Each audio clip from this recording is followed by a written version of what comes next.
नमस्कार दोस्तों, आपका हमारे चैनल किरण स्टोरेज पर स्वागत है।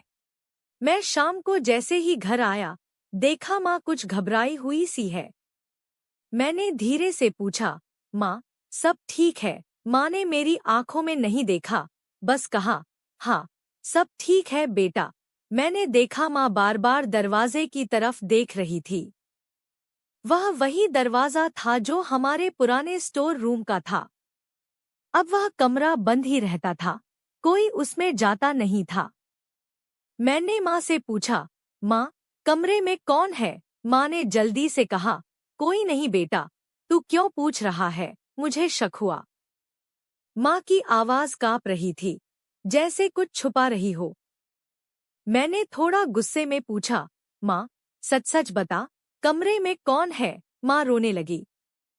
वह दरवाजे के सामने खड़ी हो गई और बोली, प्लीज बेटा, अंदर मत जा। अब मेरा शक यकीन में बदल गया। माँ को हटाते हुए मैंने दरवाजा खोला और जो देखा, उससे मेरी आंखें पत्थर सी हो गईं। वहां मेरी शादीशुदा बहन थी। वह जमीन पर बैठी थी और उसके सामने एक पुराना थाल था जिसमें सूखी रोटी और लाल मिर्च रखी थी। वह ऐसे खा रही थी जैसे कई दिन से भूखी हो। उसके कपड़े मैले थे, बाल बिखरे हुए थे और आंखें डरी हुईं। मैं एक पल के लिए कुछ समझ नहीं पाया। मेरी बहन यहाँ कैसे? उसकी तो शादी हो चुकी थी। माँ कुछ बोल नहीं रही थी, बस आंसू बहा रही थी। मैंने कांपती आवाज में पूछा, ये क्या हो रहा है माँ? ये बहन यहाँ क्यों है? उसने तो अपने पति के साथ दुबई जाना था ना? माँ चुप रही। मेरी बहन ने मेरी तरफ देखा, उसकी आंखों में डर और शर्म दोनों थे। वह कुछ कहना चाहती थी, पर आवाज नहीं निकल रही थी। मैंने जोर से पूछा, माँ, बोलो, ये सब क्या है? माँ ने भारी मन से कहा, बेटा, जो तू सोच रहा है, वो सब झूठ नहीं है, पर सच्चाई उससे भी ज्यादा डरावनी है। मैं माँ की बात सुनकर चौंक गया। मैंने बहन की तरफ देखा, वह चुपचाप बैठी थी, जैसे अंदर से टूट चुकी हो। मैंने माँ से फिर पूछा, माँ, साफ साफ बताओ, क्या हुआ था? ये बहन यहाँ क्यों है? माँ ने कांपते हुए कहना शुरू किया, तेरी बहन की शादी हमने बहुत सोच समझकर की थी। लड़का पढ़ा लिखा था, अच्छा कमाता था। जब उसने कहा कि वो अपनी पत्नी को दुबई ले जाएगा, तो हमें खुशी हुई थी। हमने सोचा, हमारी बेटी खुश रहेगी। शादी के बाद शुरू में सब ठीक था। 2 महीने बाद जब वो उसे दुबई ले गया, तब भी हम खुश थे। पर फिर धीरे धीरे तेरी बहन का फोन करना कम हो गया। वो बस 2 मिनट बात करती, वो भी जब उसका पति घर पर नहीं होता। मैं चुपचाप सुनता रहा। माँ की आंखों से आंसू रुक ही नहीं रहे थे। एक दिन उसका फोन आया। उसने बहुत धीमी आवाज में कहा, माँ, मुझे बचा लो। फिर फोन कट गया। उसके बाद कई दिन तक कोई खबर नहीं मिली। हम डर गए। बहुत कोशिश की उससे संपर्क करने की, लेकिन न तो उसका नंबर लगा, न ही उसके पति से कोई बात हो पाई। फिर एक दिन अचानक दरवाजे पर दस्तक हुई। बाहर वो थी, तेरी बहन, बुरी हालत में, अकेली, एक छोटा सा बैग हाथ में, बदन पर जख्म, आंखों में डर। मैंने माँ की तरफ देखा, वह अब जमीन पर बैठ गई थी। उसकी आवाज टूट रही थी। उसका पति उसे रोज मारता था, उसे खाना नहीं देता था, उसके साथ बहुत बुरा व्यवहार करता था। वो एक कमरे में बंद रहती थी। जब भी विरोध करती, उसे पीटा जाता। एक दिन वो किसी तरह भाग निकली, बहुत मुश्किल से इंडिया पहुंची और फिर सीधे हमारे पास आ गई। मैंने बहन की तरफ देखा, उसकी आंखों में अब भी आंसू थे। उसने अब भी कुछ नहीं कहा, बस जमीन को घूरती रही। तू बाहर काम पर रहता है, इसीलिए हमने तुझसे कुछ नहीं कहा। सोचते थे जब तू आएगा तब सब बताएंगे, लेकिन हमें डर था कि तू गुस्से में कुछ कर बैठेगा। मैंने अपनी मुट्ठियां भींच ली। दिल में एक आग सी जल रही थी। अपनी बहन की ये हालत देखकर मैं बहुत परेशान था, लेकिन मुझे माँ की बात समझ आ रही थी। उसने डर के मारे मुझे नहीं बताया। मैंने बहन के पास जाकर धीरे से पूछा, दीदी, अब आप ठीक हो ना? उसने मुझे देखा और बस सर हिला दिया। उसकी आंखें बहुत कुछ कह रही थी, पर वह शब्दों में कुछ नहीं कह पा रही थी। मैंने माँ से कहा, अब जब मैं जान चुका हूँ, तो हम कुछ करेंगे। हम उस आदमी को ऐसे नहीं छोड़ेंगे। उसने जो किया है, उसका जवाब देना पड़ेगा। माँ बोली, बेटा, बदले की आग में मत जल। सबसे पहले तू अपनी बहन को संभाल। उसे वक्त दे, ताकि वो फिर से मुस्कुरा सके। मैंने सर हिलाया। माँ ठीक कह रही थी। सबसे पहले मेरी बहन को प्यार और सहारे की जरूरत थी। उस रात मैंने बहन के लिए एक साफ कमरा तैयार किया। माँ ने उसके लिए हल्का खाना बनाया। मैंने दीदी से कहा, अब तुम यहाँ हो, अपने घर में। किसी से डरने की जरूरत नहीं है। धीरे धीरे दीदी ने खाना खाया। बहुत समय बाद उसके चेहरे पर थोड़ी सी राहत दिखी। माँ उसके पास बैठ गई और उसका सिर सहलाने लगी। मैंने देखा, घर का माहौल थोड़ी देर के लिए शांत हो गया था, पर अंदर से हम सब टूटे हुए थे। अगले दिन मैंने अपने ऑफिस में छुट्टी की अर्जी दी और पुलिस स्टेशन गया। वहां सारी बात बताई। उन्होंने मुझसे कहा कि हमें बहन का बयान देना होगा। मैंने दीदी से बात की। शुरू में वह डर रही थी, पर फिर धीरे से बोली, हाँ, मैं सच बताऊंगी। अब और चुप नहीं रहूंगी। मैं उसके साथ गया। उसने पुलिस के सामने सब कुछ बता दिया, कैसे उसे मारा जाता था, खाना नहीं दिया जाता था, और कैसे वह किसी तरह भागकर यहाँ पहुंची। पुलिस ने केस दर्ज कर लिया। उन्होंने कहा कि अब कानून अपना काम करेगा। मुझे थोड़ी राहत मिली। घर लौटकर मैंने दीदी को गले लगाया। अब सब ठीक हो जाएगा, मैंने कहा। वह चुपचाप रोती रही। शायद ये राहत के आंसू थे। अगले कुछ दिन बहुत भारी थे, लेकिन दीदी धीरे धीरे ठीक होने लगी। माँ हर पल उसके साथ रहती थी। उसे समझाती थी, प्यार देती थी। मैंने सोचा, जब तक इंसाफ नहीं मिल जाता, मैं चैन से नहीं बैठूंगा। कुछ दिनों बाद पुलिस ने बताया कि दीदी के पति को दुबई में पकड़ना मुश्किल होगा, लेकिन वे भारतीय दूतावास के जरिए कोशिश कर रहे हैं। मैंने हर तरफ से कोशिशें शुरू कर दी। वकीलों से मिला, कुछ पुराने दोस्तों से बात की जो विदेश में रहते थे। दीदी अब थोड़ा बोलने लगी थी।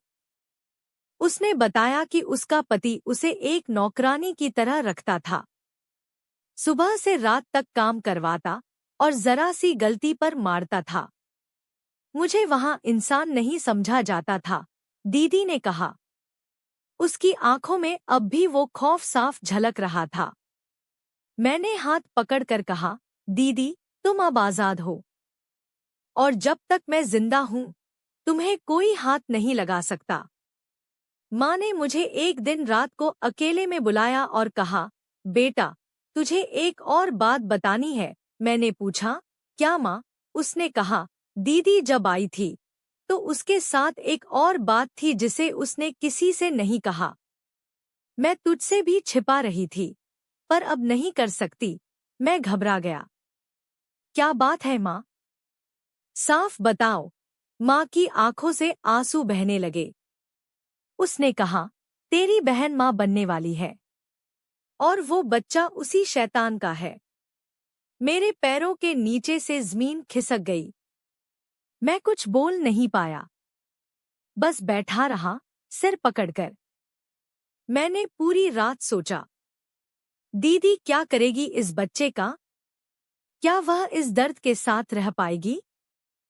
सुबह मैंने माँ से कहा, मुझे दीदी से अकेले में बात करनी है। मैंने दीदी के पास जाकर धीरे से पूछा, दीदी, क्या तुम उस बच्चे को रखना चाहती हो? उसने मेरी आंखों में देखा। बहुत देर तक कुछ नहीं बोली। फिर बहुत धीमी आवाज में कहा, वो मेरा कसूर नहीं है, लेकिन वो बच्चा मेरी कोख में पल रहा है। मैं उसे क्यों सजा दूं? मैं कुछ नहीं बोला, बस उसके सिर पर हाथ रख दिया। दिन बीतते गए। दीदी की तबीयत अब थोड़ी बेहतर थी। वह अब थोड़ी देर घर के बाहर भी बैठने लगी थी। पड़ोस की कुछ औरतें उसे देखकर बातें करतीं, फुसफुसातीं। एक दिन माँ ने बाहर से आकर कहा, लोग बहुत बातें बना रहे हैं। मैंने गुस्से में कहा, लोगों का काम है बोलना, हमें अब फर्क नहीं पड़ना चाहिए। माँ चुप हो गई। पर मैं समझ गया था कि इस समाज में औरत को कितना कुछ सहना पड़ता है, चाहे वो गलती उसकी हो या न हो। एक दिन मैंने एक महिला संगठन की मदद से दीदी की काउंसलिंग शुरू करवाई। एक मनोवैज्ञानिक नियमित रूप से घर आती थी और दीदी से बात करती थी। धीरे धीरे दीदी खुलने लगी। वो अपनी बातें कहने लगी, डर थोड़ा कम हुआ। एक दिन दीदी ने मुस्कुराकर कहा, भैया, अब मैं फिर से जीना चाहती हूँ। अपने लिए, इस आने वाले बच्चे के लिए। मैंने उसे गले लगा लिया। वो पल मेरे लिए दुनिया का सबसे कीमती पल था। दीदी ने फैसला किया कि वो खुद के पैरों पर खड़ी होगी। उसने सिलाई कढ़ाई का काम सीखना शुरू किया। माँ भी उसकी मदद करती थी। मैंने उसे एक छोटी सी सिलाई मशीन लाकर दी। उसका चेहरा देखकर मुझे ऐसा लगा जैसे उसे दुनिया की सबसे बड़ी खुशी मिल गई हो। धीरे धीरे घर में रौनक लौटने लगी। दीदी हंसने लगी थी और माँ चैन से सोने लगी थी। पर मैं अब भी कानून के रास्ते अपने जीजा को सजा दिलवाने की कोशिश में था। एक दिन पुलिस से फोन आया। उन्होंने बताया कि दीदी के पति को दुबई में पकड़ लिया गया है और अब उसे भारत लाया जाएगा। मेरे अंदर जैसे कोई चिंगारी जल गई। मैंने सोचा, अब सच्चाई का सामना होगा। मैंने दीदी को बताया। उसने चुपचाप सुना और फिर कहा, भैया, मैं उसे माफ नहीं करूंगी, लेकिन मैं उसे देखकर अब डरूंगी नहीं। एक महीना बाद कोर्ट में तारीख लगी। दीदी ने साहस से अपने बयान दोहराए। सामने उसका पति था, वही जिसने उसकी जिंदगी नर्क बना दी थी। पर इस बार उसकी आंखों में डर था और दीदी की आंखों में हिम्मत। कोर्ट ने सुनवाई की तारीख आगे बढ़ाई, लेकिन वकीलों ने कहा कि मामला मजबूत है। घर लौटते वक्त दीदी ने कहा, भैया, अब मुझे कोई डर नहीं लगता। मैंने कहा, क्योंकि अब तुम कमजोर नहीं, एक माँ हो, और माँ कभी हार नहीं मानती। कुछ महीनों बाद दीदी ने एक प्यारी सी बेटी को जन्म दिया। माँ ने बच्ची को गोद में लिया और रो पड़ी। मैंने उस नन्ही सी जान को अपनी गोद में उठाया। वो मुस्कुरा रही थी, जैसे उसने सब कुछ जान लिया हो। हम सबके चेहरों पर सुकून था। दीदी की जिंदगी अब नई शुरुआत कर चुकी थी। उसने अपने पुराने जख्मों को पीछे छोड़ दिया था। अब उसके पास जीने की वजह थी, उसकी बेटी। कोर्ट ने आखिरकार दीदी के पति को दोषी माना और उसे सजा सुनाई। जब ये खबर आई, हम सबने ईश्वर का धन्यवाद किया। दीदी ने कहा, अब मुझे लगता है सच में इंसाफ होता है। देर से सही, पर होता है। मैंने उसे देखा और सोचा, तू बहुत बहादुर है दीदी। हम सबने मिलकर एक नई जिंदगी की शुरुआत की, बिना डर, बिना शर्म के, सिर्फ प्यार और इज्जत के साथ। दीदी अब हर सुबह जल्दी उठ जाती थी। वो पहले पूजा करती, फिर अपनी बेटी को तैयार करती और फिर सिलाई के काम में लग जाती। उसकी आंखों में अब एक अलग चमक थी। हमारे मोहल्ले की औरतें अब उससे काम करवाने आने लगी थी। किसी की ब्लाउज सिलानी होती, किसी की सलवार। दीदी सब मुस्कुरा कर करती। अब वह सिर्फ एक दुखियारी नहीं, एक मजबूत और आत्मनिर्भर औरत थी। माँ हर दिन कहती, मेरी बेटी अब मेरी माँ बन गई है, सब संभाल लेती है। लेकिन एक रात कुछ ऐसा हुआ जिसने सबको फिर से हिला दिया। रात के करीब 10 बजे दरवाजे पर किसी ने जोर से दस्तक दी। हम सब चौंक गए। मैंने दरवाजा खोला तो देखा, बाहर वही आदमी खड़ा था, दीदी का पति। मैंने कहा, तू तो जेल में था। उसने हंसते हुए कहा, जमानत मिल गई। अब मैं अपनी बीवी और बेटी को लेने आया हूँ। माँ डर के मारे कांप गई। दीदी कमरे में से निकलकर बाहर आई। बच्ची उसकी गोद में थी। उस आदमी ने दीदी को देखा और कहा, चलो घर चलो, अब सब ठीक होगा। मैंने सामने खड़े होकर कहा, वो अब कभी तेरे साथ नहीं जाएगी। उसने गुस्से में कहा, वो मेरी बीवी है, मेरा हक है उस पर। दीदी ने पहली बार बहुत तेज आवाज में कहा, नहीं, अब तू मेरे लिए मर चुका है। तूने मुझे मारा, तोड़ा, पर अब मैं खुद को फिर से जोड़ चुकी हूँ। वो गुस्से में मुझ पर झपटा, पर मैंने उसे जोर से धक्का दिया। उसी समय पुलिस आ गई। दरअसल जब उसने कहा कि वो जेल से बाहर आ गया है, मैंने तुरंत पुलिस को फोन कर दिया था। पुलिस ने उसे फिर से गिरफ्तार कर लिया। इस बार कड़ी धारा में केस चला। दीदी ने कहा, अब चाहे वो 100 बार आए, मैं पीछे नहीं हटूंगी। अब मैं डरती नहीं। इस घटना के बाद दीदी और ज्यादा मजबूत हो गई।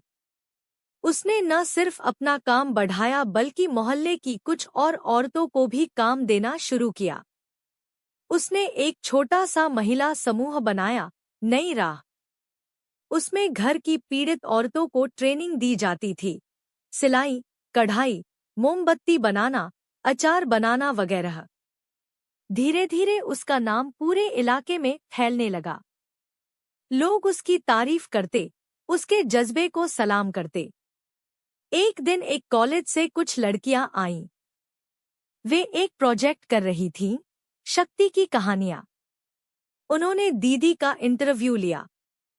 दीदी ने सब कुछ खुलकर बताया, अपनी पीड़ा, अपनी लड़ाई और अपनी जीत। वो लड़कियां जाते जाते रो रही थी और एक ने कहा, आप हमारे लिए प्रेरणा हो। मैंने देखा, दीदी की आंखों में नमी थी, पर वो मुस्कुरा रही थी।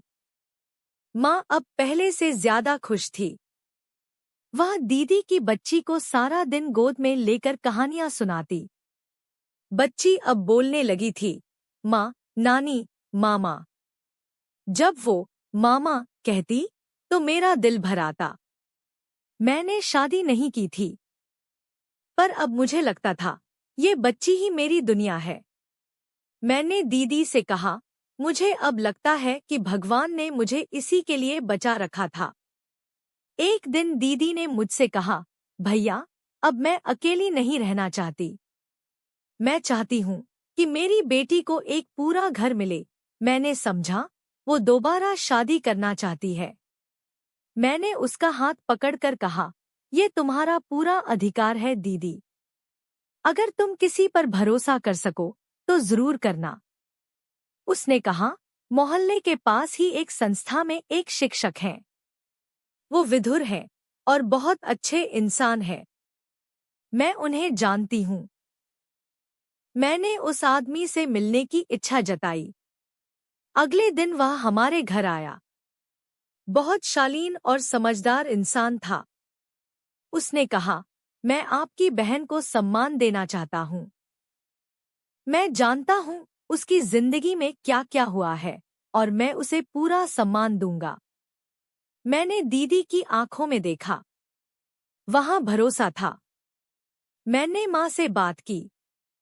माँ बोली, अगर मेरी बेटी खुश रहे तो मुझे कोई ऐतराज नहीं। शादी बहुत सादगी से हुई। बस कुछ करीबी लोग, माँ, मैं और संस्था के लोग।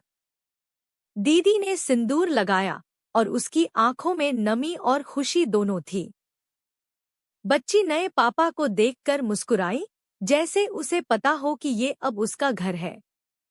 मैंने दीदी से कहा, अब तुझे फिर से जिंदगी का मौका मिला है। इस बार इसे खुलकर जीना। शादी के बाद दीदी कुछ दूरी पर अपने नए घर में रहने लगी, पर हर हफ्ते माँ के पास आती। बच्ची अब स्कूल जाने लगी थी। उसने मुझे एक दिन गले लगाकर कहा, मामा, मैं बड़ी होकर आपकी तरह बनूंगी। मैं हंस पड़ा, लेकिन अंदर से बहुत भावुक हो गया था।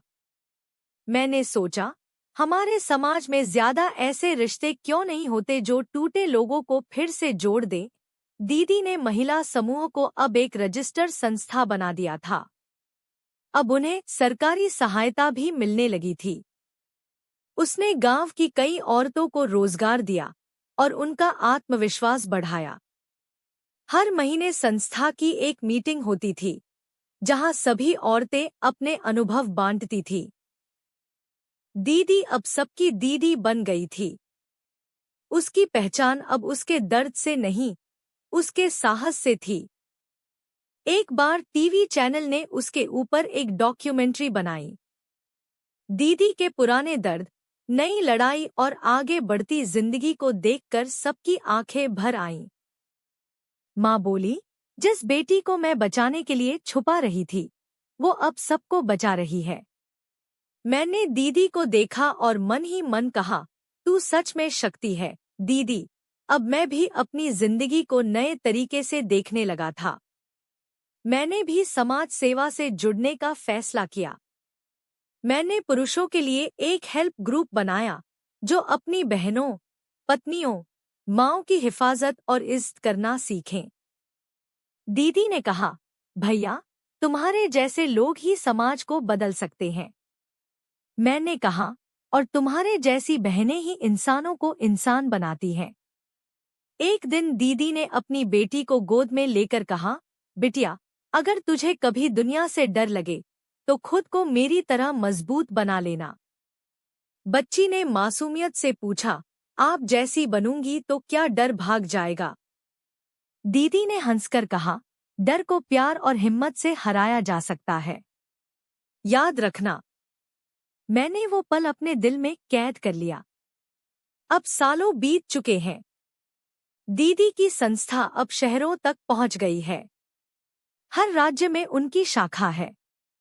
उसका नाम देश की सबसे साहसी महिलाओं में लिया जाता है। पर जब भी कोई उससे पूछता है कि उसे ये ताकत कहाँ से मिली, तो वो कहती है, मेरे मामा से, और मेरी आंखें भर जाती हैं। अब हम सबने मिलकर एक नया घर लिया है, जिसमें माँ, मैं, दीदी, उसका पति और उनकी बेटी सब साथ रहते हैं। ये घर सिर्फ दीवारों से नहीं बना, ये बना है हमारी पीड़ा, प्रेम और सहारे से। रोज शाम को हम सब एक साथ बैठते हैं, चाय, हंसी और बच्चों की शरारतों के साथ। और मैं सोचता हूँ, शायद यही असली जिंदगी है। कभी कभी दीदी अपने पुराने दिनों को याद करती है, लेकिन अब डर नहीं होता। वो कहती है, अगर वो अंधेरा नहीं होता तो मैं अपनी रोशनी नहीं पहचान पाती। मैं कहता हूँ, अंधेरा ही हमें रोशनी की कीमत सिखाता है। और फिर हम दोनों मुस्कुराते हैं, जैसे कोई जंग जीत ली हो। इस कहानी का कोई अंत नहीं है, क्योंकि जिंदगी चलती रहती है। लेकिन एक बात मैं जरूर कह सकता हूँ, जो बहन मैंने एक टूटी हालत में देखी थी, वह अब दूसरों को जोड़ने वाली शक्ति बन चुकी है। उसने न सिर्फ अपना जीवन संवारा, बल्कि दूसरों को भी जीना सिखाया। और इस सफर में मैं गर्व से कह सकता हूँ, मैं उसका भाई हूँ। जारी। यदि आप चाहें तो और भी पेज दिए जा सकते हैं। बचपन कैसे बीतता है, पता ही नहीं चलता। दीदी की बेटी अब बड़ी हो गई थी, स्कूल में होशियार थी और अपनी माँ की तरह बहुत समझदार। उसे किताबें पढ़ने का बहुत शौक था। वो जब भी मुझसे कोई सवाल पूछती, मेरी आंखों में चमक आ जाती। एक दिन बोली, मामा, जब मेरी मम्मा छोटी थी, क्या वो भी डरती थीं? मैंने मुस्कुराकर कहा, हाँ, लेकिन उन्होंने डर को हराया। बच्ची बोली, तो मैं भी डर से नहीं डरूंगी। अब दीदी की संस्था शहरों से निकलकर गांवों तक पहुंच चुकी थी। उसका नाम समाचार पत्रों में आता था, लेकिन वह अब भी जमीन से जुड़ी थी। हर नई महिला जो संस्था से जुड़ती, दीदी खुद उससे मिलती। वो कहती, मैं दर्द बांटने नहीं, उम्मीद बांटने आई हूं। माँ को अब दीदी पर बहुत गर्व था। वह सबको बताती, मेरी बेटी ने खुद को मिटाकर औरों को रोशनी दी है। एक दिन दीदी की बेटी स्कूल से आकर बोली, माँ, सब कहते हैं तुम सुपरवुमन हो, क्या ये सच है? दीदी हंस पड़ी। फिर बोली, नहीं बेटा, मैं बस एक औरत हूँ जिसने हार मानने से इनकार कर दिया। बच्ची ने पूछा, तो मैं क्या बनूं? दीदी ने कहा, तू वही बनना जो तेरे मन को अच्छा लगे, पर हमेशा सही के लिए लड़ना। मैंने सुना और मन ही मन सोचा, ये लड़की एक दिन बहुत कुछ करेगी। धीरे धीरे बच्ची को भी संस्था का काम समझ आने लगा। वो दीदी के साथ मीटिंग में जाती, औरतों से बातें करती और उन्हें अपनी नन्ही सोच से हिम्मत देती। वो कहती, अगर मेरी माँ कर सकती है, तो आप भी कर सकती हो। औरतें उसकी मासूमियत से मुस्कुराती और उनके भीतर साहस जागता। दीदी ने एक बार कहा, इस बच्ची में मेरी रूह बसती है। मैं अब डरती नहीं, क्योंकि ये मेरी रोशनी है। एक दिन दीदी को दिल्ली बुलाया गया। उसे नारी शक्ति सम्मान मिलने वाला था। माँ बोली, आज मेरी बेटी सच में देवी बन गई। हम सब उसके साथ दिल्ली गए। वहां मंच पर दीदी खड़ी थी। चारों तरफ तालियां गूंज रही थी। उसने मंच से कहा, मैं ये सम्मान हर उस औरत को समर्पित करती हूँ जो दर्द से गुजरी, लेकिन टूटी नहीं। मेरी आंखें नम थी। मैंने पहली बार खुद को भाग्यशाली महसूस किया कि मैं उसका भाई हूँ। सम्मान मिलने के बाद दीदी का नाम पूरे देश में फैल गया।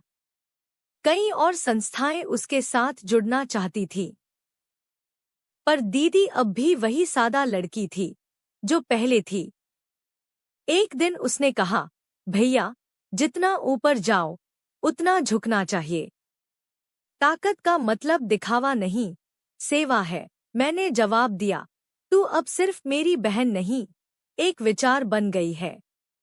अब हमारे घर में रोज कई चिट्ठियां आती, कुछ मदद मांगने वाली, कुछ धन्यवाद कहने वाली। दीदी हर चिट्ठी खुद पढ़ती, जवाब लिखती। उसने अपनी बेटी को भी सिखाया, हर पत्र के पीछे एक दर्द होता है। कभी किसी के दर्द को छोटा मत समझना। बेटी ने जवाब में कहा, मैं एक दिन चिट्ठियों में उम्मीद भेजूंगी, डर नहीं। माँ अब बूढ़ी हो गई थी, पर उनका चेहरा शांत था।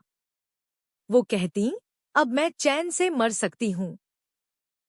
मेरी बेटी ने मेरी नींदें लौटा दी और मेरा बेटा मेरी छाया बन गया। हम सब मिलकर माँ की सेवा करते। दीदी अक्सर माँ के पैरों को दबाती और कहती, तुम्हारे आंसू मेरी ताकत बने, माँ। माँ की आंखों में सिर्फ आशीर्वाद था। एक दिन दीदी की बेटी ने मुझसे पूछा, मामा, अगर मैं विदेश पढ़ने जाऊं, तो आप मुझे मिस करोगे? मैंने कहा, हर सांस में करूंगा। वो बोली, तो फिर मुझे कैसे जाने दोगे? मैंने मुस्कुरा कर कहा, क्योंकि तुम्हारी माँ ने उड़ना सिखाया है। मैं तुम्हें रोककर उसके सपनों को नहीं तोड़ सकता। वो मुझे गले लगाकर बोली, आप दुनिया के सबसे अच्छे मामा हो। बेटी विदेश गई। वहां से हर हफ्ते वीडियो कॉल करती। वो बताती, मामा, यहाँ सबको लगता है मैं बहुत बहादुर हूँ। मैं कहता, क्योंकि तू दीदी की बेटी है। वो हर प्रोजेक्ट में महिला सशक्तिकरण को चुनती और कहती, मैं सिर्फ एक बच्ची नहीं, एक कहानी की आवाज हूँ। एक दिन दीदी बहुत शांत थी। मैंने पूछा, क्या हुआ? उसने कहा, भैया, मैं चाहती हूँ कि एक किताब लिखूं, अपनी पूरी कहानी, बिना किसी डर के। मैंने कहा, तो कल से शुरू कर दे। वो बोली, मुझे डर है कहीं लोगों को पसंद न आए।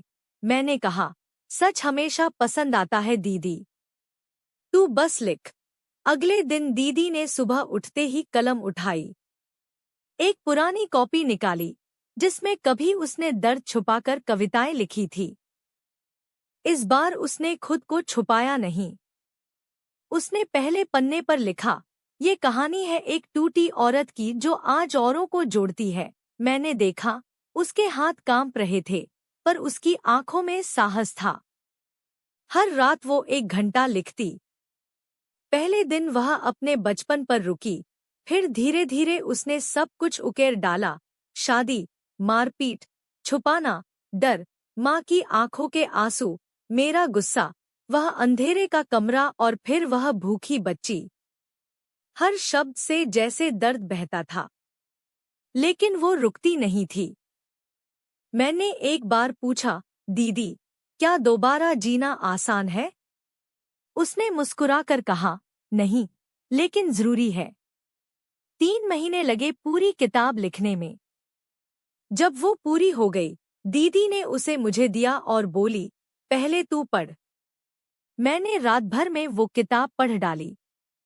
हर पंक्ति जैसे मेरी आंखों से आंसू खींच ले गई। सुबह मैंने दीदी को गले लगाकर कहा, ये सिर्फ किताब नहीं है, ये आग है, ये लोगों को जगा देगी। उसने सिर झुकाकर कहा, फिर इसे लोगों तक पहुंचा दो। हमने किताब की कॉपियां प्रिंट करवाईं। नाम था, मैं टूटी नहीं हूं। दीदी ने पहले खुद ही मोहल्ले में कुछ लोगों को दी, फिर सोशल मीडिया पर भी हमने उसे डाला। धीरे धीरे किताब वायरल होने लगी। हर जगह से तारीफें आने लगी। एक महिला ने लिखा, इस किताब ने मुझे आत्महत्या से रोका। दीदी ने कहा, अगर मेरी कहानी एक जान बचा सके तो सब सही है। एक दिन एक प्रकाशन संस्था से फोन आया। उन्होंने किताब छापने की पेशकश की। हम बहुत खुश हुए। दीदी ने कहा, ये किताब अब मेरी नहीं रही, ये हर उस औरत की है जो चुप रही।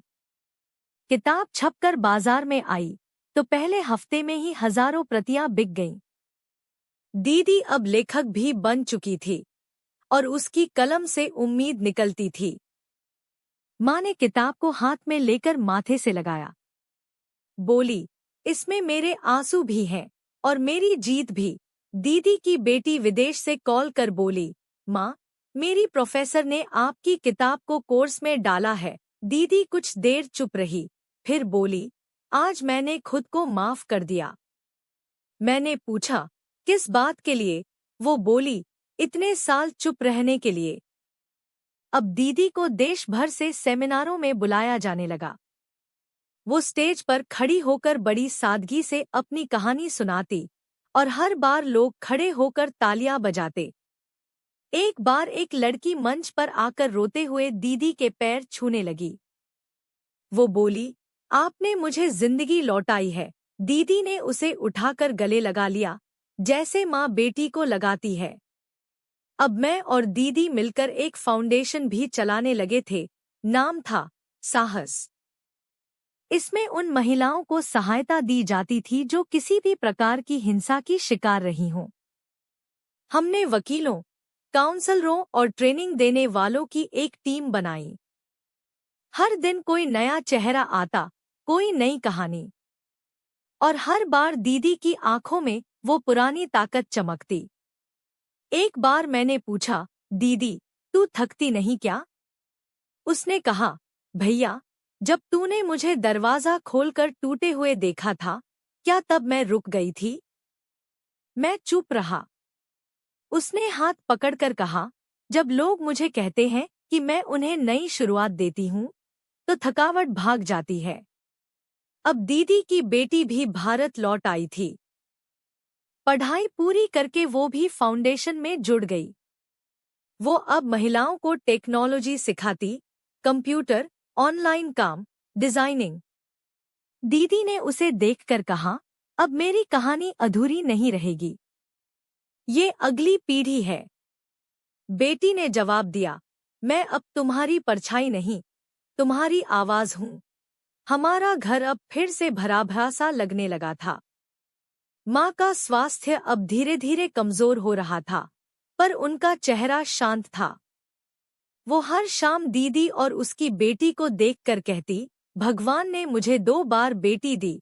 हम सब उनके पास बैठते और वो कहानियां सुनातीं, सच और कल्पना की सीमा के बीच। एक रात माँ बहुत शांत थी।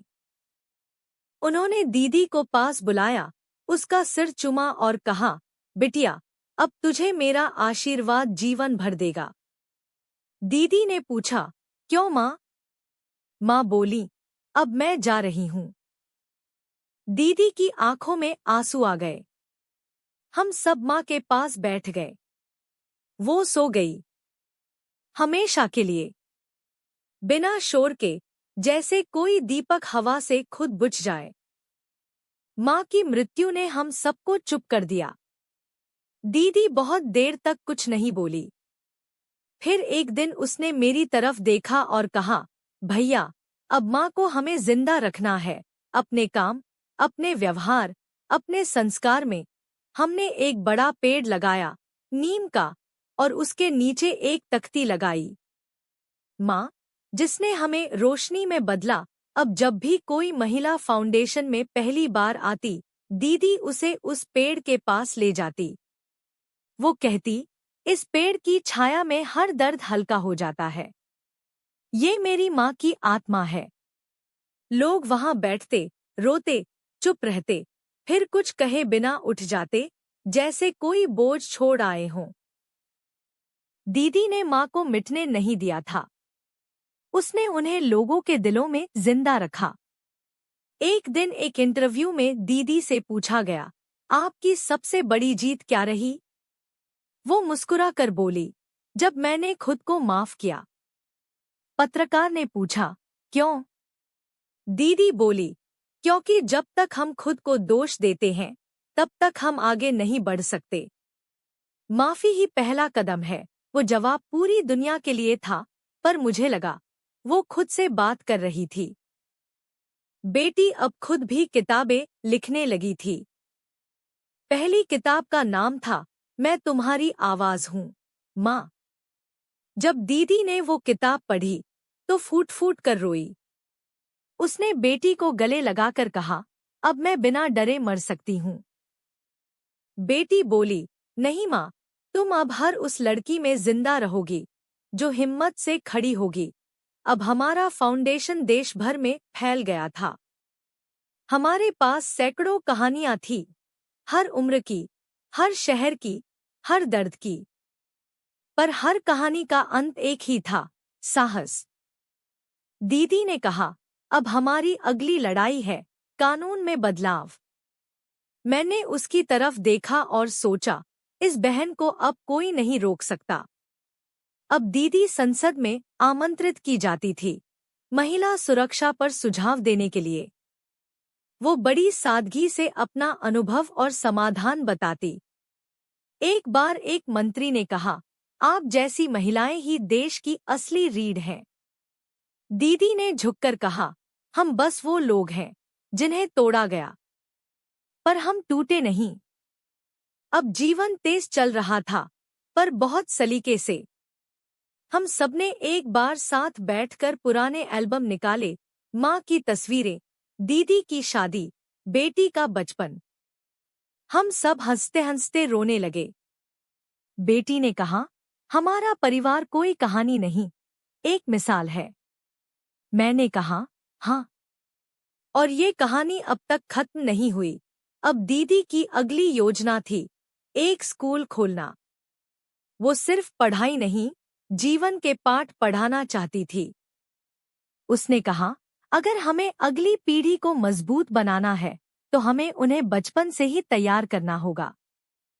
हम सब उसकी इस योजना में साथ हो गए और उस स्कूल का नाम रखा गया शक्ति निकेतन। की पहली ईंट दीदी ने खुद रखी। उसने उस जगह को चुना जहां कभी वो भूखी बैठी थी, अकेली, डरी हुई। अब वहीं बच्चों की आवाजें गूंजने लगी थी। दीदी बोली, जिस मिट्टी में मेरा डर दबा था, अब वहीं उम्मीद उगेगी। स्कूल में सिर्फ किताबें नहीं पढ़ाई जाती थी, बच्चों को संवेदना, आत्मसम्मान और जीवन के संघर्ष भी सिखाए जाते थे। बेटी ने डिजाइन किया स्कूल का पूरा सिस्टम। उसने कहा, हर बच्चा कुछ अलग है, तो क्यों न पढ़ाई भी अलग हो। बच्चे खुलकर बोलते, अपने घर की बातें, अपने सपने, अपने डर। और हर डर को दीदी प्यार से सुनती, समझती और बदल देती। एक बच्चा बोला, मैं बड़ा होकर आपकी तरह लोगों को बचाऊंगा। दीदी हंसते हुए बोली, बस खुद को कभी मत छोड़ना। एक दिन एक बूढ़ी औरत स्कूल के बाहर बैठी थी। उसकी आंखें नम थी। दीदी ने पूछा, क्या बात है माँ? वो बोली, बिटिया, मैं अनपढ़ हूँ। क्या मैं भी पढ़ सकती हूँ? दीदी ने उसका हाथ पकड़ा और कहा, ये स्कूल उम्र नहीं, साहस देखता है। और अगली सुबह वो बूढ़ी औरत क्लास में बैठी थी, बच्चों के साथ। स्कूल में अब बच्चों के साथ साथ बुजुर्ग महिलाएं भी पढ़ने आने लगी। दीदी ने उनके लिए एक अलग सेक्शन बनाया, दूसरी शुरुआत। हर महिला को एक पेंसिल, एक कॉपी और एक सपना मिला। दीदी कहती, कभी भी जिंदगी से माफी मांगने की जरूरत नहीं, बस दोबारा चलना शुरू कर दो। वो जगह अब स्कूल कम, एक आंदोलन ज्यादा बन गई थी। बेटी ने स्कूल में टेक्नोलॉजी जोड़ी, tablet, smart board, digital library. लेकिन दीदी ने हर क्लास में एक दीवार पर बड़ी सी लाइन लिखवाई, तू खास है, कभी मत भूलना। हर बच्चा उस लाइन को देखकर मुस्कुराता। और यही मुस्कान दीदी की असली सफलता थी। हमारे गांव के लोग जो कभी दीदी को बोझ समझते थे, अब उसकी तारीफ करते नहीं थकते। एक बुजुर्ग बोला, इस लड़की ने हमारे गांव को नया जन्म दिया।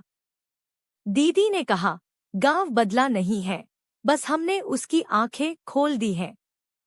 गांव की लड़कियां अब स्कूल आ रही थी, सपने लेकर और साहस पहनकर। एक दिन दिल्ली से एक फिल्म निर्माता आया। उसने कहा, मैं आपकी कहानी पर फिल्म बनाना चाहता हूँ। दीदी पहले चुप रही, फिर बोली, ठीक है, लेकिन एक शर्त है, दर्द को तमाशा मत बनाना।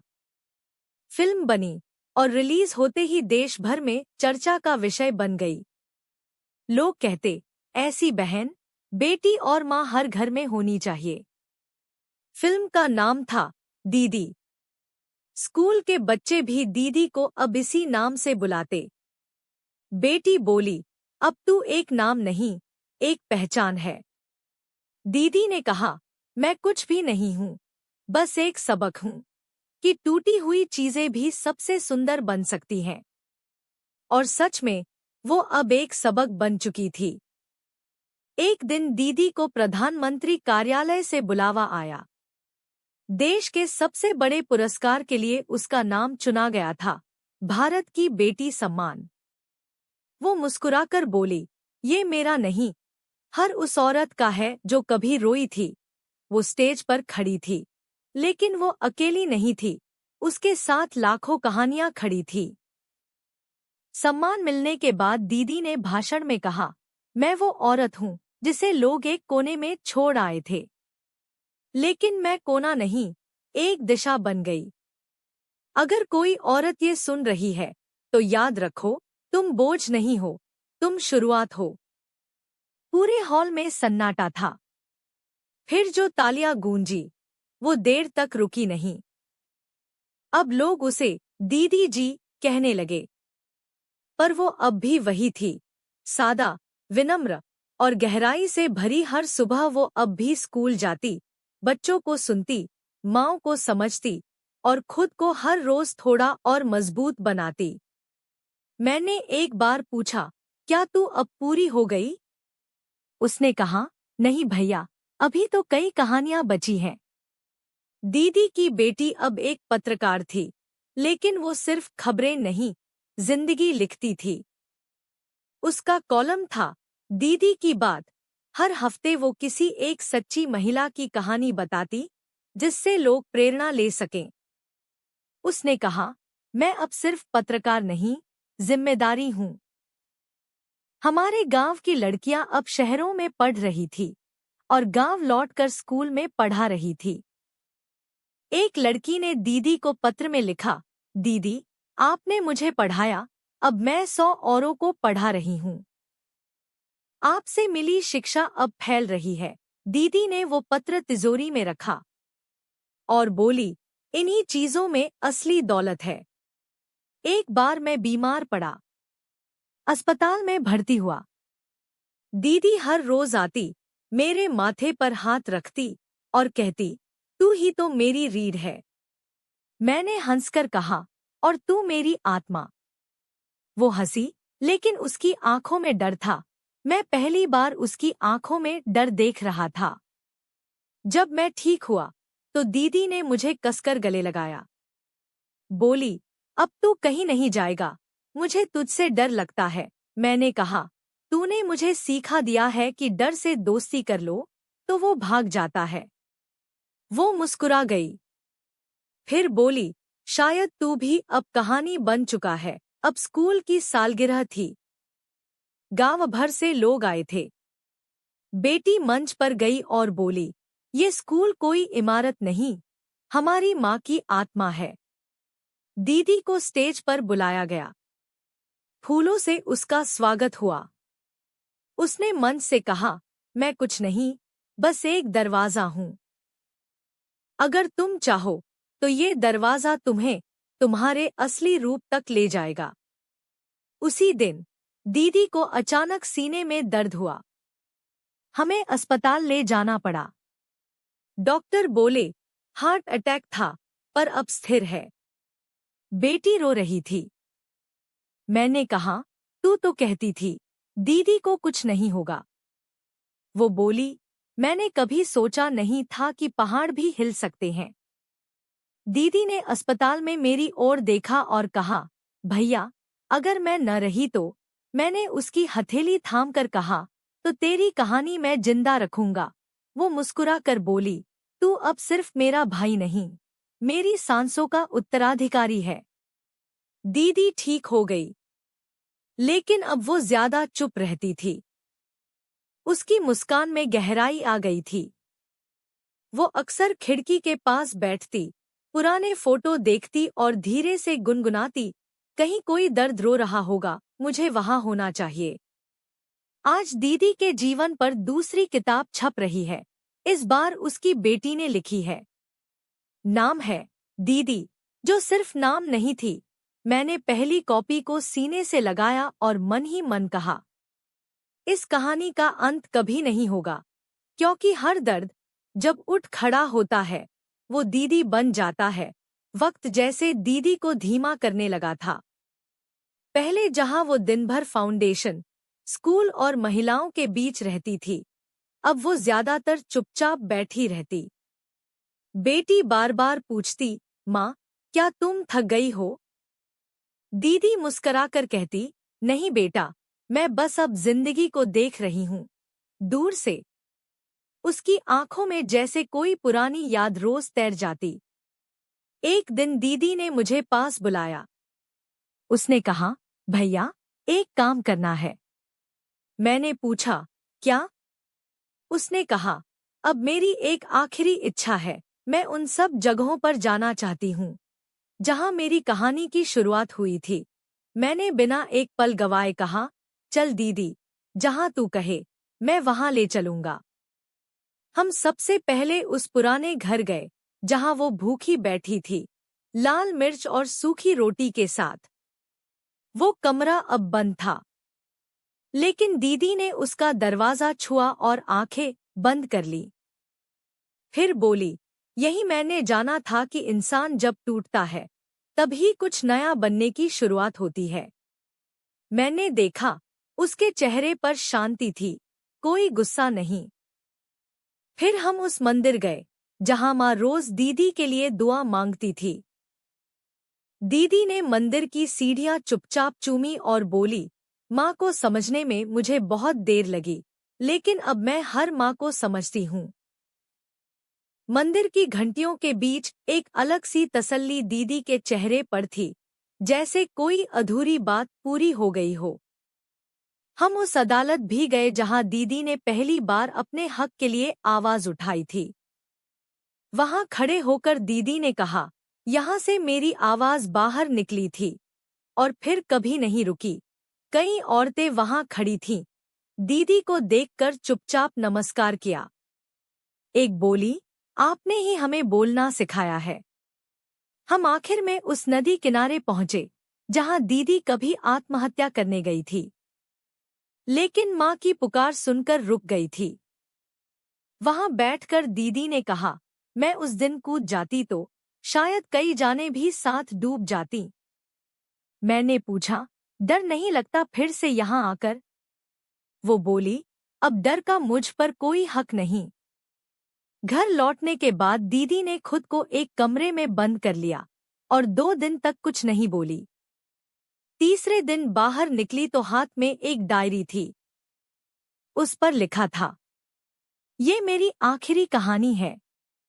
इसके बाद मेरा काम पूरा हो जाएगा। मैं समझ गया, दीदी अब खुद से भी आखिरी बार मिलना चाहती थी।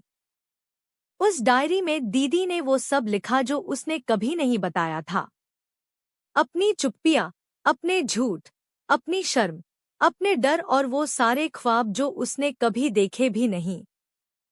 वो लिखती गई, बिना रोके, बिना छुपाए। और आखिर में एक पंक्ति थी, अब मैं पूरी हूँ। मैंने वो डायरी पढ़ी और जैसे हर पन्ना मुझे अंदर तक तोड़ता गया।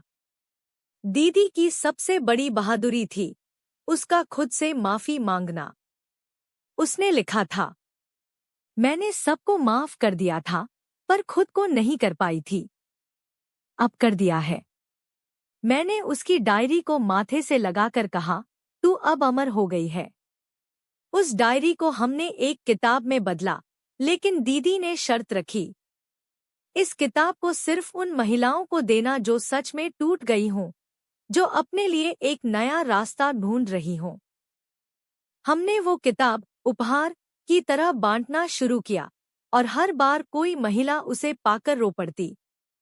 अब दीदी का शरीर कमजोर हो रहा था, लेकिन उसकी आत्मा पहले से कहीं ज्यादा उजली लगती थी। बेटी बोली, माँ, अब तू आराम क्यों नहीं करती? वो बोली, मैं अब आराम ही तो कर रही हूँ। सिर्फ दुनिया मेरी परछाई से काम कर रही है। दीदी अब रोज सुबह उस नीम के पेड़ के नीचे बैठती जहां माँ के नाम की तख्ती थी। वहां आने वाली हर महिला को दीदी खुद चाय देती, उसका हाल पूछती और एक वाक्य कहती, तू अकेली नहीं है। और वो शब्द हर किसी के दिल में घर कर जाते। एक दिन दीदी ने कहा, अब मैं एक आखिरी काम करना चाहती हूँ। मैं चाहती हूँ मेरी अस्थियां उसी नदी में विसर्जित हों जहां मैंने खुद को खोने की कोशिश की थी। मैंने कहा, तू अभी से क्यों सोच रही है ये सब? वो मुस्कुरा कर बोली, भैया, मैं जा नहीं रही, बस अपने हिस्से की जिंदगी पूरी कर चुकी हूँ। बेटी ने दीदी की गोद में सिर रखकर कहा, मैं कैसे जीऊंगी तेरे बिना? दीदी ने उसके बालों में उंगलियां फेरते हुए कहा, तू तो मेरी कहानी है और कहानियां कभी मरती नहीं बेटा। उस दिन दोनों देर तक कुछ नहीं बोले, बस आंसू बहते रहे। एक रात दीदी को अचानक बहुत तेज दर्द हुआ। हॉस्पिटल ले गए। डॉक्टर ने कहा, हार्ट की स्थिति गंभीर है। दीदी ने मुझे और बेटी को पास बुलाकर कहा, अब मैं जा रही हूँ, लेकिन रोना नहीं। मेरी कहानी अब तुम्हारे अंदर जिएगी। हम दोनों ने उसका हाथ थामा और वो चुपचाप चली गई। पूरा गांव उमड़ पड़ा उसके अंतिम दर्शन के लिए। हर महिला, हर बच्चा, हर बुजुर्ग, सबकी आंखों में आंसू थे। बेटी ने दीदी की चिता के पास खड़े होकर कहा, आज मेरी माँ नहीं मरी, मेरी माँ अमर हुई है। हमने दीदी की अस्थियां उसी नदी में प्रवाहित कीं, जहां से उसकी दूसरी जिंदगी शुरू हुई थी। आज भी वो नीम का पेड़ वही है और उसकी छाया में बैठने वाला हर कोई कहता है, यहाँ कुछ अलग सा सुकून है। बेटी अब स्कूल और फाउंडेशन दोनों संभाल रही है। वो कहती है, मैं काम नहीं कर रही, मैं अपनी माँ को जिंदा रख रही हूँ। हमने दीदी की याद में एक पुस्तकालय खोला। नाम रखा गया दीदी की दुनिया। वहाँ सिर्फ औरतों की लिखी कहानियाँ मिलती हैं। हर कहानी में कोई दीदी होती है, कोई जो टूटी, लड़ी, जीती और आगे बढ़ गई। वो लाइब्रेरी अब कई महिलाओं की पहली पनाहगाह बन चुकी है। अब बेटी देश भर में जाकर सेमिनार करती है। उसका संदेश होता है, माँ जैसी बनो, जो खुद मिटकर दूसरों को रोशनी दे। लोग उसकी बातें सुनते हैं और हर बार कोई न कोई चुपचाप आकर कहता है, आज मैंने खुद को पहचाना। मेरे लिए दीदी अब बस एक स्मृति नहीं, मेरी सांसों का हिस्सा बन गई है। जब भी मैं टूटता हूँ, आंखें बंद करता हूँ और दीदी की आवाज सुनाई देती है, भैया तू नहीं टूट सकता, तू मेरा हिस्सा है। और मैं फिर से खड़ा हो जाता हूँ। दीदी के जाने के बाद बहुत कुछ बदल गया था, लेकिन एक चीज वैसी ही रही, उसकी मौजूदगी।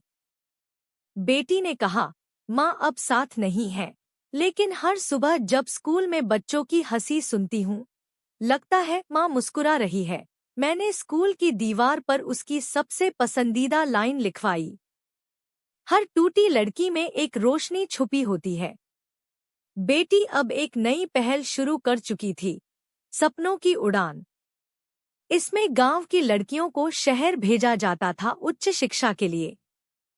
पहली बैच की लड़कियां जब दिल्ली पहुंचीं, उन्होंने फोन पर कहा, हम दीदी के पंख लेकर उड़ रहे हैं। बेटी ने उनकी तस्वीर दीदी की फोटो के नीचे लगाई। एक दीप से कई दीप जले थे। हमारे गांव को अब सरकार ने प्रेरणा ग्राम घोषित कर दिया था। लोग दूसरे गांवों से यहाँ सीखने आते थे कि कैसे एक बहन की पीड़ा ने पूरे समाज की सोच बदल दी। गांव की गलियों में अब लड़कियां मुस्कुराकर कहती, हम दीदी की बेटियां हैं। ये एक पहचान बन चुकी थी, गर्व से भरी, सम्मान से भारी। एक दिन दीदी की बेटी ने मुझे एक छोटा सा चिट्ठा दिया। उसमें लिखा था, भैया अगर मैं कभी न रहूं, तो मेरी राख उस मिट्टी में मिला देना जहां से मैंने लड़ना सीखा था। हमने उस नीम के पेड़ के नीचे उसकी राख मिलाकर एक छोटी सी समाधि बनाई। उस पर लिखा, यहाँ दीदी नहीं, उम्मीद दफन है। समय बीतता गया, लेकिन दीदी की कहानियां और काम फैलते गए। उसकी बेटी को एक अंतर्राष्ट्रीय मंच पर बुलाया गया। विषय था विमेन ऑफ इंस्पिरेशन।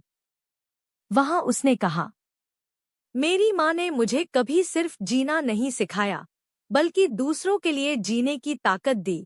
पूरा हॉल तालियों से गूंज उठा। स्कूल अब दीदी स्मृति स्कूल के नाम से जाना जाता है। हर साल वहां 5 गरीब बच्चियों की पढ़ाई पूरी तरह मुफ्त होती है। उन्हें दीदी स्कॉलर कहा जाता है। जब भी वे पुरस्कार पाती हैं, वे स्टेज पर दीदी की तस्वीर को देखकर कहती हैं, ये जीत मेरी नहीं, दीदी की है। मेरे जीवन में भी बदलाव आया।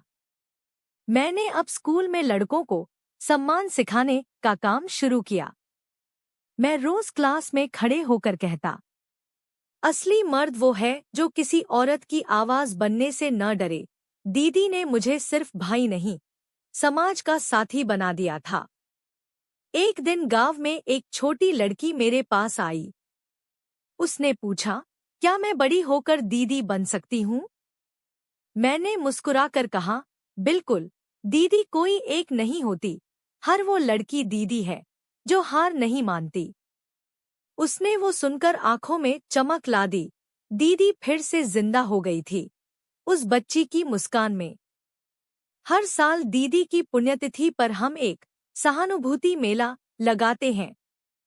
इसमें औरतें अपनी कहानियां, दर्द और सपने खुलकर बांटती हैं। कोई नहीं हंसता, कोई नहीं ताने देता, बस सब सुनते हैं। ये मेला नहीं, एक इलाज है उन दिलों के लिए जो कभी टूटे थे। अब जब कभी नींद नहीं आती, मैं बाहर जाकर नीम के पेड़ के नीचे बैठ जाता हूँ। चुपचाप उसकी छाया में आंखें बंद करता हूँ और महसूस करता हूँ, दीदी वही है। उसके शब्द हवा में तैरते हैं, भैया, कहानी खत्म नहीं हुई है, ये तो अब शुरू हुई है।